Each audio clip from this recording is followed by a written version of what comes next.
Hey, it's Liz from Thrice. It's Web3 Wednesday. This week I want to talk a little bit about definitions.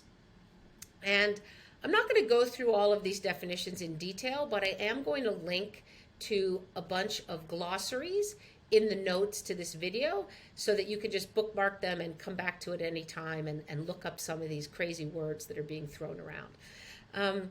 So this world of Web3, crypto, blockchain, there's a lot of jargon and many acronyms. New terms are being added all the time. New tokens are being added all the time. You can see in this picture, there's quite a few of these tokens and symbols of various blockchains and the like. And it's hard to keep track of. And terms often have multiple meanings.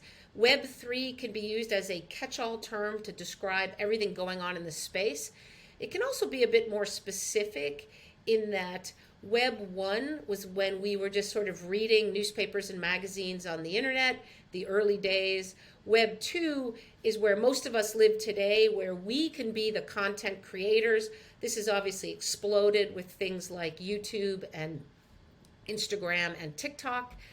But in Web 2, all those platforms are very centralized and they monetize them. Google and Facebook and the like, they make most of the money off of that content.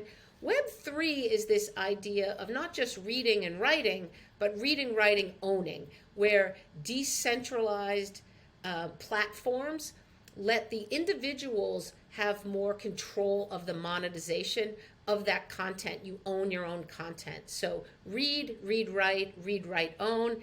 That's kind of the Web 3, that third iteration. And also definitions change over time.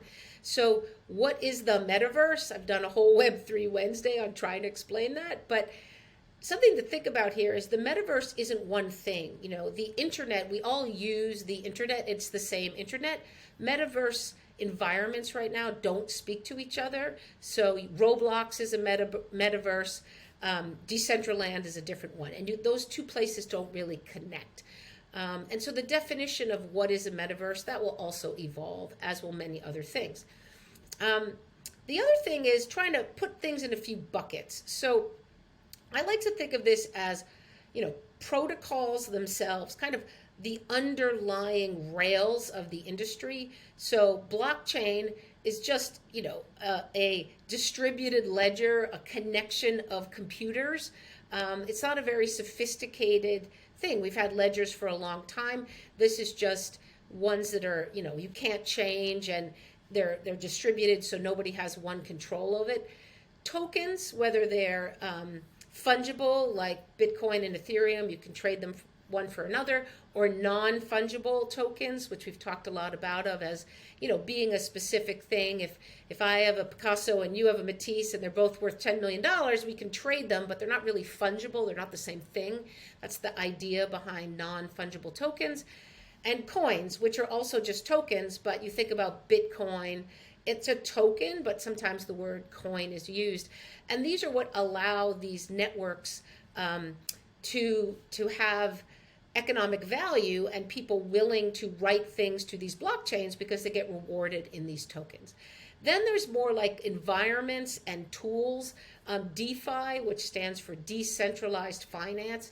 This is the opposite of banks and financial institutions that are run and controlled very specifically by groups of people and regulated heavily by governments globally, to something that is run by the people, managed by the people, doesn't have individuals at the helm.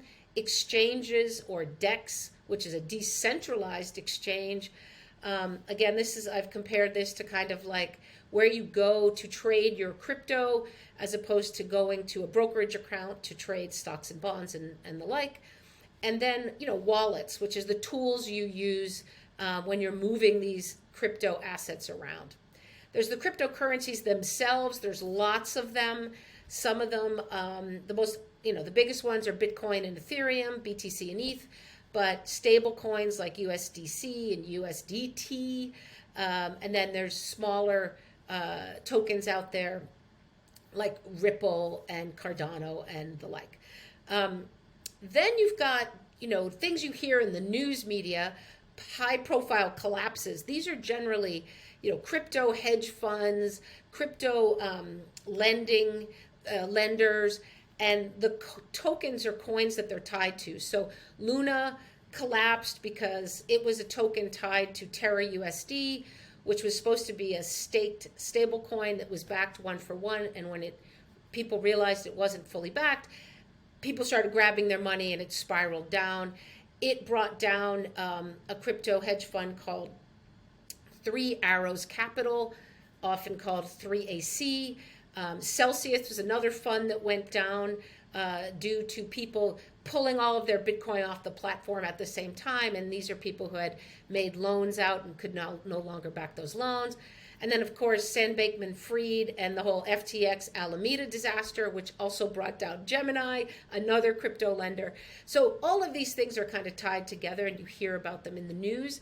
And then there's just all the jargon, the rug pulls and the degens and aping into coins and YOLO and HODL and the like. You don't have to know what all these means, but the glossaries that I'm going to link to in the notes here, they're helpful if you kind of want to look this up and understand where it's come from. It's less important than understanding kind of the protocols and the environments and the like, but wanted to have a simple place for everybody to go and grab this info. So hope that's helpful to you all, and we'll see you next week on Web3 Wednesday.